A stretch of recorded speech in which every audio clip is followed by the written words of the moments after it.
Hola, bienvenidos a casa. Recuerda que la iglesia no es un lugar, la iglesia somos todos. Nos alegra compartir contigo este tiempo en el que adoraremos a Dios y aprenderemos más de Él al escuchar su palabra. Seguimos en casa.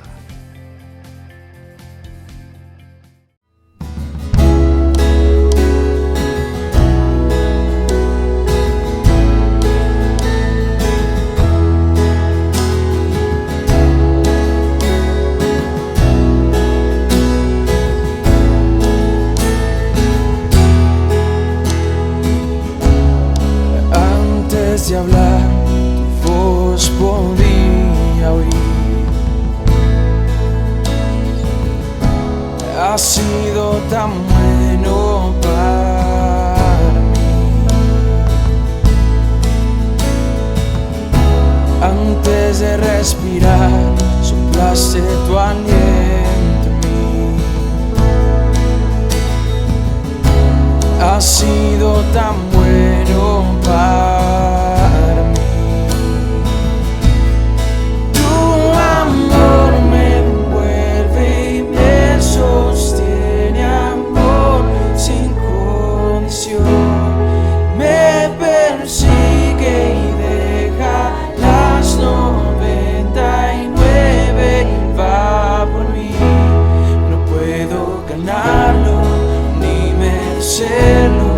Tu amor se entregó por mí. Tu amor me envuelve y me sostiene, amor sin condición.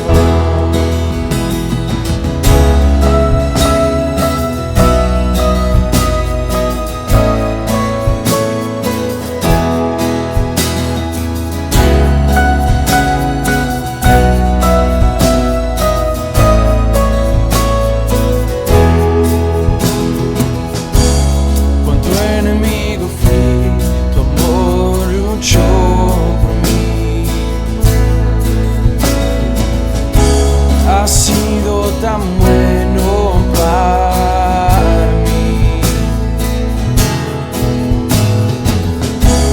Cuánto indigno fui, pagaste el precio por mí. Ha sido tan bueno para mí. Tu amor me envuelve y me sostiene, amor sin condición. Me persigue y deja las 99, va por mí. No puedo ganarlo ni merecerlo. Tu amor se entregó por mí. Tu amor me envuelve y me sostiene, amor sin condición.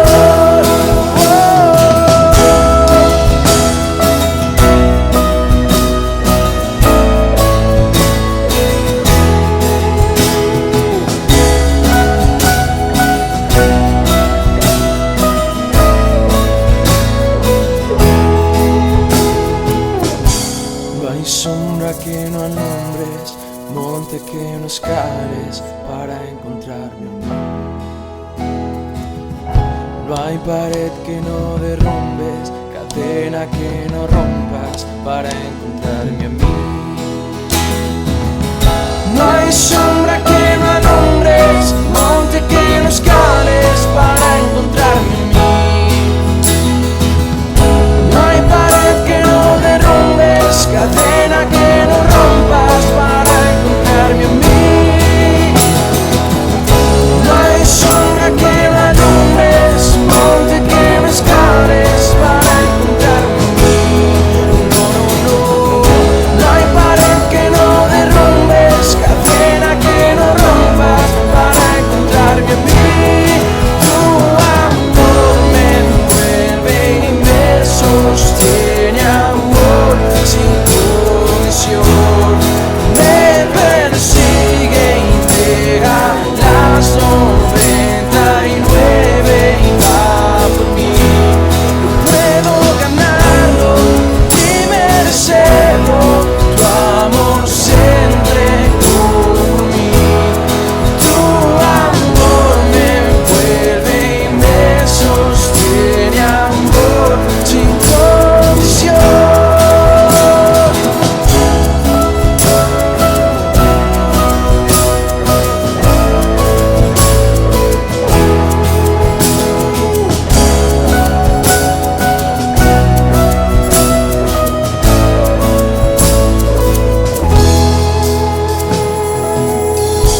vez más en sus casas, además con el privilegio de poder continuar con nuestra serie Caminando con Jesús. Así que yo sé que usted, igual que yo, estamos súper animados para darle continuidad a esto, poder aprender ¿de quién? Del único que nos puede enseñar a aprender a caminar bien en este mundo y poder corregir aquellas cosas que debemos corregir en nuestras vidas. Así que caminar con Jesús es toda una experiencia, es toda una aventura, pero cuando decidimos aprender lo que Él nos quiere enseñar para poderlo aplicar en nuestras vidas. Yo quiero que me acompañes a Lucas 2:34. Estamos en este recorrido y estamos viendo los detalles del encuentro de Simeón con José y María. Y quiero que volvamos a recordar este breve versículo y todas las cosas y todas las señales y todo lo que significa y todo lo que está allí contenido, que va a significar muchísimo en nuestras vidas si yo verdaderamente decido ponerlo en práctica y aplicarlo. La palabra de Dios dice, capítulo 2, versículo 34 de Lucas: Simeón le dio su bendición y le dijo a María, la madre de Jesús: este niño está destinado a causar la caída y el levantamiento de muchos en Israel y a crear mucha oposición. Mira cómo dice Simeón, le dice, este niño está destinado a causar la caída, algunos caerían, y el levantamiento de muchos. Pero también dice, este hombre les dice a los padres, y a crear muchísima oposición. Nos recuerda esto una vez más, que Jesús es controversial. Jesús generaba controversia donde Él estaba. ¿Qué significa? Que Jesús sería una señal de controversia en los lugares donde Él estuviese. Para los padres seguramente esto era como que, wow, me estás dando una noticia que no alcanzo ni siquiera a dimensionar, ni siquiera alcanzo a entender. Pero el compromiso de Jesucristo fue establecer el reino de Dios. Un reino en el cual los hombres comenzamos a ubicarnos en lugares que el Señor ha reservado. O sea, el Señor ha preparado un lugar para que usted esté. Y ese lugar no lo va a ocupar otra persona hasta que usted esté preparado para ubicarlo. ¿Me sigue?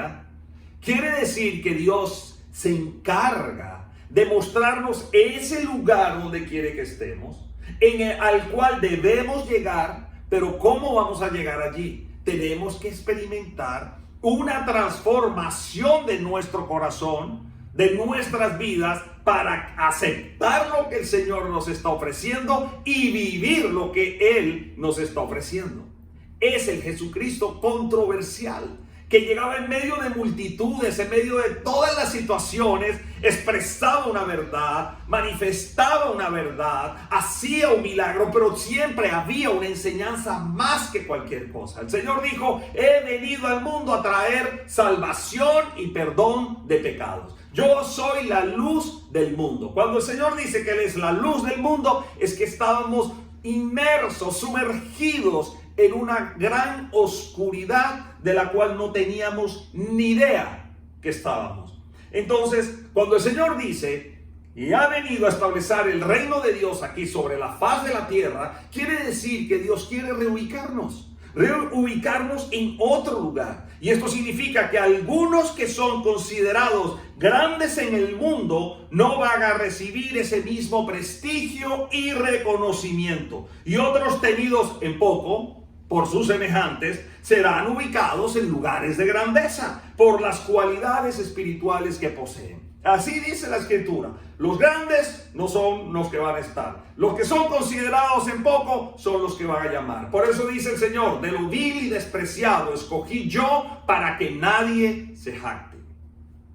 De hecho, en el mismo proceso, en el proceso mismo del nacimiento de Jesús, hay algo que la Escritura nos revela. Ya había comenzado este proceso de reubicación de las personas. Porque las buenas nuevas, iglesia, si usted lo recuerda, fueron anunciadas no a los grandes jerarcas, no a los grandes líderes. Las buenas nuevas fueron anunciadas a unos pastores, a un grupo de pastores que en ese entonces solamente representaban lo menos valorizado de la población. Y ellos fueron los que recibieron la noticia. Entonces, por otro lado, los escribas y los sacerdotes que gozaban de muy alta estima entre el pueblo, ¿qué pasó con ellos? Fueron pasados por alto. Ellos se después, porque el Señor ya tenía un plan. Simeón le señalaba a los padres de Jesús que Jesucristo, que el Cristo jugaría un proceso fundamental en el reordenamiento que habría de hacer. Algunos caerían, mientras que otros serían levantados a lo alto. La palabra de Dios dice: este niño está destinado a causar la caída y el levantamiento de muchos. ¿Quiénes van a caer? Solamente Dios lo sabe. ¿A quiénes va a levantar? Solamente Dios lo sabe. Pero tenemos que estar allí para escuchar a donde Dios nos está llamando. Así que si había una consecuencia allí de la presentación y de esa primera controversia que iba a tener Jesús, una vez el reino de Dios se establezca aquí sobre la faz de la tierra, donde nos está llamando a ubicar, donde nos está llamando a que verdaderamente seamos transformados, no por nuestras capacidades físicas, sino por nuestras capacidades espirituales. Una segunda consecuencia que acompaña la vida de Jesús, según Simeón, es que se convertiría en esa señal de controversia, de contradicción, más que de controversia, una señal de contradicción. Y la palabra contradicción indica esto: indica la existencia de una situación controvertida donde no se logra un acuerdo sobre su significado. Miren, cuando usted lee el Evangelio de Juan está repleto de escenas de Jesús que produjeron precisamente esta reacción en las personas. Jesús era contradictorio. Las personas pensaban una cosa y Jesús respondía de otra manera. Generaba reacciones que polarizaban a las personas en medio de las multitudes. Unos estaban con Jesús, otros no estaban con Jesús. Si Jesús decía algo, decía con los impuestos, unos estaban con Jesús, los otros no entendían. Si sanaba el sábado, unos estaban con Jesús, los otros no estaban con Jesús. Y eso era lo que producía Jesús todo el tiempo. Y en medio de esas controversias, en medio de esas respuestas y esa polarización de conducta que tenía la gente, era donde afloraban esas actitudes que eran tremendamente desagradables, que muchas veces permanecían escondidas hasta el momento en que las situaciones normales de la vida se volvían situaciones difíciles y complejas. ¿A qué voy con esto, iglesia? Jesús es controversial y Jesús es contradictorio.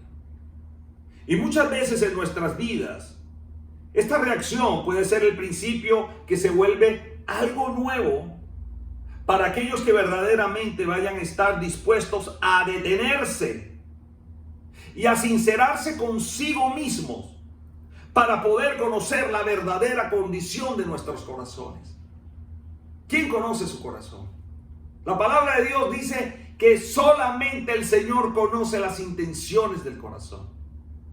Y yo no sé por qué, pero si usted lo piensa, ¿cuántas veces usted se da cuenta de que su respuesta, su actitud, sus palabras salieron de no sé qué lugar, de no sé dónde, de lo más adentro, de lo más profundo que podría haber en usted, y eso reveló algo que usted no sabía y algo que usted no conocía? Le voy a poner un ejemplo. Dígame si el Señor dice que debemos perdonar. Dígame si esto no es de las cosas difíciles y complicadas con las cuales luchamos todos. O sea, ¿quién dijo que perdonar era fácil? ¿Quién dijo que amar era fácil a los demás? Porque empezamos a tener ciertas expectativas de las personas Creemos siempre que fueron los demás los que se equivocaron. Es más, pensamos que nosotros somos los que estamos bien, que son los demás los que están haciendo cosas que nos están generando a nosotros un desagrado, que por qué tengo que ser yo el que perdone. Es esa persona la que debería pedirme perdón. Y el Señor vino a romper todos los esquemas. Él dijo, perdonen porque tú has sido perdonado. Y si tú quieres ver las bendiciones de Dios, vas a tener que aprender a perdonar. Sé fiel, obedece. Y esas son las cosas que muchas veces luchamos. Y muchas veces cuando te das cuenta que hay una reacción en tu vida. Dime cuándo fue la última vez que te pusiste de mal genio. ¿Cuándo fue la última vez que de pronto salió y quería salir ese Hulk dentro de ti que no sabías que estaba allí, pero que de pronto salió? Si te detienes un instante y piensas cuál es el origen de esa reacción, te vas a encontrar que allí en tu corazón hay un lugar que aún no has rendido a Jesús. Que allí en tu corazón hay algo todavía con lo cual peleas, con lo cual luchas, que no has puesto en las manos del Señor. Y eso es algo con lo cual de alguna manera vamos a tener que ser confrontados. Vamos a tener que detenernos. Vamos a tener que ser sinceros con nosotros mismos. Y vamos a tener que preguntarle al Señor, Señor, revélame la verdadera condición de mi corazón. Porque ese va a ser el único camino para que yo tenga una experiencia, escúchame, espiritual genuina. No puedes creer que estás teniendo una experiencia espiritual verdadera si tu vida no está reflejando verdaderamente un comportamiento del cambio que Dios está haciendo en ti. Se está convirtiendo tu vida espiritual sencillamente en una charada, en una farsa. Y no podemos vivir vidas espirituales de farsa. O mi vida cambia, iglesia, o sigo siendo igual que ayer. O definitivamente mi conducta y mi reacción tienen que obedecer no a nadie, obedecer lo que Dios ha dicho, o mi vida va a seguir exactamente igual. El hijo pródigo, iglesia, necesitó ver cuál era su condición, que era patética, en el reflejo de su propia pobreza espiritual. El hijo pródigo dijo, ¿dónde estoy? ¿Dónde he caído? ¿A dónde he llegado? No se sintió, ni siquiera tuvo el valor de llegar de frente y decirle al papá, papá, mira, soy tu hijo. Era tal esa vergüenza. Pedro tuvo que ver cuán profundamente engañoso eran los deseos de su corazón antes de que llegara a convertirse en el hombre que Cristo podría usar para el gran proyecto que tenía del Evangelio. Mira, iglesia, cada uno de nosotros debemos enfrentarnos a esa realidad. Cada uno de nosotros debemos enfrentarnos a aquellas cosas propias, no la de los demás. Porque luchamos, amigos, todo el tiempo luchamos y queremos luchar con las cosas de los demás. Dígame usted, ¿o alguna vez no ha querido cambiar a alguien? Pelea y lucha por querer cambiar a alguien. O no le gusta a alguien.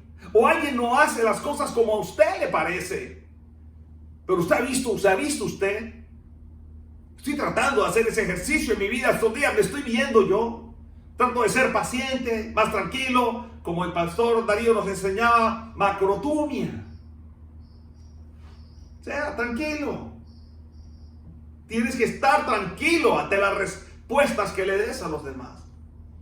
He escuchado tantas noticias de tantas personas, de tanta gente, de cómo les responden, de cómo atienden, de cómo... Y que yo digo, wow, Señor, qué tan fácil es caer en eso.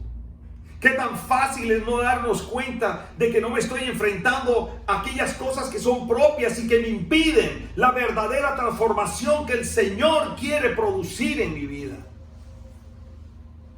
Hazte esta pregunta. ¿Qué significa esta porción de la Biblia para ti? ¿Qué significa cuando Simeón le dijo a los papás, Jesús, Él va a ser Este niño está destinado a causar la caída y el levantamiento de muchos y a crear mucha oposición. Mucha oposición porque él iba a decir todo lo contrario a lo que el mundo decía. Iba a enseñar todo lo contrario a lo que el mundo estaba acostumbrado. Y eso es lo que nosotros hoy sabemos. Y eso es lo que hoy nosotros necesitamos conocer. Debemos enfrentarnos, amigos, con aquellas cosas que son propias, no de los demás, que nos impiden la verdadera transformación que el Señor quiere producir en nuestras vidas. ¿Cuál es tu caso? Yo no lo sé. Pero yo sí le pregunto al Señor: Señor, muéstrame qué área de mi vida necesita aún ser tocada por tu mano para experimentar un cambio. ¿Cuál? No lo sé. Pero estoy seguro que Dios te lo ha mostrado a ti. Es la ira, son los celos, son las contiendas, son las rivalidades, son los deseos pecaminosos, es la inmoralidad sexual, son las orgías, las borracheras, las calumnias, la murmuración, el chisme, el maltrato. No sé. Pero podría ser cualquiera de ellas, o muchas de ellas, o todas. Cada uno de nosotros sabe cuál es. Cada uno de nosotros sabe cuál es. Y mira, nada va a resultar tan eficaz para traer la luz a esas actitudes y a esas posturas como las situaciones de conflicto. ¿Sabes qué he venido aprendiendo en todos estos 6 meses de confinamiento? Que el Señor tiene un propósito con todas las cosas que suceden en nuestras vidas. Y lo importante es que cada uno de nosotros haya podido aprender en el conflicto. En el conflicto es donde sale y aflora la verdadera naturaleza de nuestro corazón. Mira una pelea, mira una disputa, mira una diferencia, mira una división entre hermanos, entre amigos, entre esposos. Allí sale la verdadera naturaleza del corazón. En situaciones de conflicto, porque no hemos aprendido a manejar los conflictos, porque los conflictos son más fuertes y eso es lo que genera controversia. Cuando el Señor dice: tienes un conflicto, perdona a tu hermano, ten en cuenta más, considera más a él, al otro, que a ti mismo. Pero no lo hago. Siempre estoy pensando en mi parte. Los demás son los que no cambian. Los demás hacen las cosas de manera diferente. No lo están haciendo bien. Así que vamos a poder mantener en la mayor parte de nuestra vida una fachada. Una fachada que seguramente todos ven. Pero Dios verdadero conoce verdaderamente la fachada real que tenemos. Como somos verdaderamente. Una fachada muchas veces de lo que usted cree que es mejor, de lo que muestra mejor. En algunas oportunidades, mire, seguramente, y les voy a hablar, mire, les voy a contar una historia. Una vez estábamos con mi esposa en un supermercado. Y yo veníamos igual en un supermercado cuando tú estás en un ministerio en nuestra iglesia, como era la alabanza, pues todo el mundo, te vuelves una persona casi pública. Delante de toda la gente te podías encontrar con cualquier persona en cualquier lugar. Estábamos en un súper y mi esposa estábamos haciendo el mercado y Chelita se me perdió. Cuando Chelita se me pierde, ahí sale la verdadera fachada. Salió en ese momento. Empieza a subir el mal genio, el Hulk. El Hulk está escondido en ti. Sí, en ti. Ahora te estás riendo allá, pero seguramente que en ti hay algo escondido que yo no sé, y pero tú sí sabes, y Dios también. Entonces en ese momento sale, me empezó a irar. ¿Y dónde está Chelita? Y yo no la miraba, y me empezó a dar rabia, me molestaba. Entonces, cuando llego al área de cajas, de las registradoras, veo a Chelita a la distancia. Y Chelita me dice: mi amor.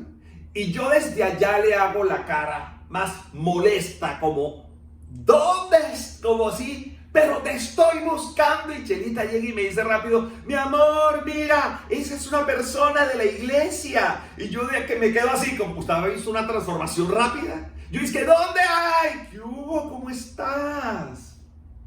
¿Sí se dan cuenta? Eso es espiritual, ¿vieron el ruido? Esas cosas muchas veces hacemos, iglesia. Y yo les estoy contando algo de mi vida. Algo de mi vida que me puso a pensar, oye, verdaderamente, Señor, todo lo que tienes que estar cambiando en mi vida. Y ni les cuento cuántos conozco de esta iglesia que he visto reacciones parecidas. Pero no importa, Dios la sabe.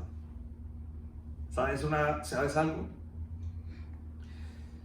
Cuando nos encontramos envueltos en esas situaciones que son difíciles, es allí donde se va a observar quiénes somos realmente. No hay nada que hacer. Con el tiempo, creo que Dios a uno le regala esto que yo les estoy contando hoy. Sucedió hace tantos años, hace creo que más de 14 o 15 años, que para mí es una historia. Sé que el Señor ha cambiado muchas cosas en mi vida y sé que donde yo voy, con quién estoy y las personas que me conocen. Escuchaba a un predicador hace poco decir lo siguiente: la única Biblia que tendrán muchos como única oportunidad de leer va a ser su vida.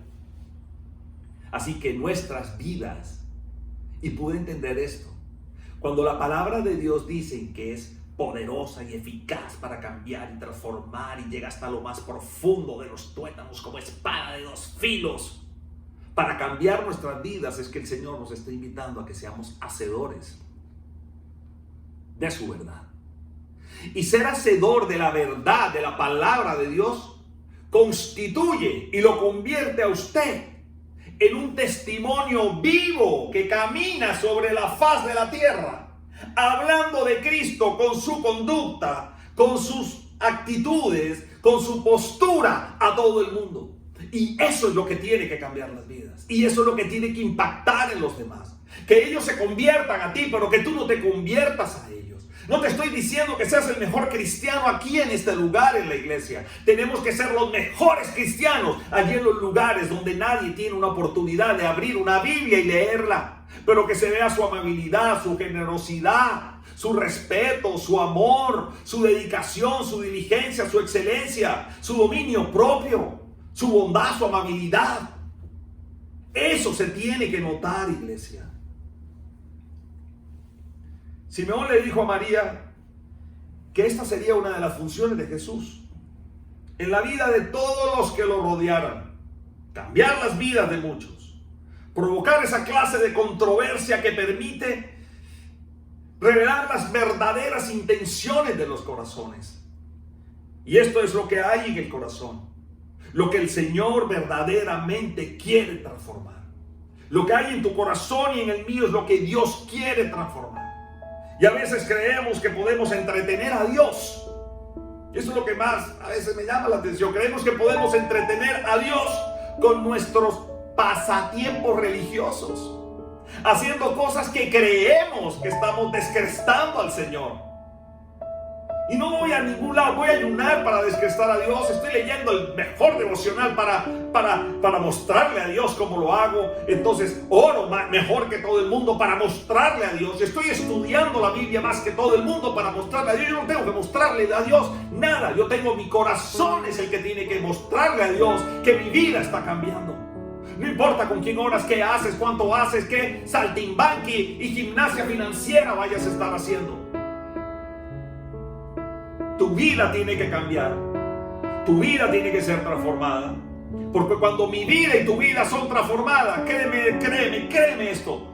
Mi vida y tu vida van a ser un factor de impacto en mi casa, en mi hogar, en mi familia, con mis hijos, con mis amigos, con la iglesia, en el lugar donde esté, incluso con aquellas personas que jamás han oído de Cristo y que solamente piensan que los cristianos somos unos saltimbanqui. No, los cristianos somos hijos de Dios, vitales y saludables en el lugar donde Dios nos ha puesto. Y eso se tiene que notar, iglesia. Se tiene que notar en todo lo que usted haga. Y esa era la función de Jesús. En todas las ocasiones que Él tenía, en todo lo que Él hizo, buscarnos y tener una relación con Él nos va a llevar a situaciones de cambio, a situaciones verdaderamente de cambio, de confrontación, muchas veces de incomodidad y muchas veces incluso hasta de confusión. Dios no es un Dios de confusión, pero usted y yo nos podemos sentir confundidos con algo que no conocemos. Pero Dios nos va a mostrar que eso es lo mejor. Así que prestemos atención, iglesia, para terminar.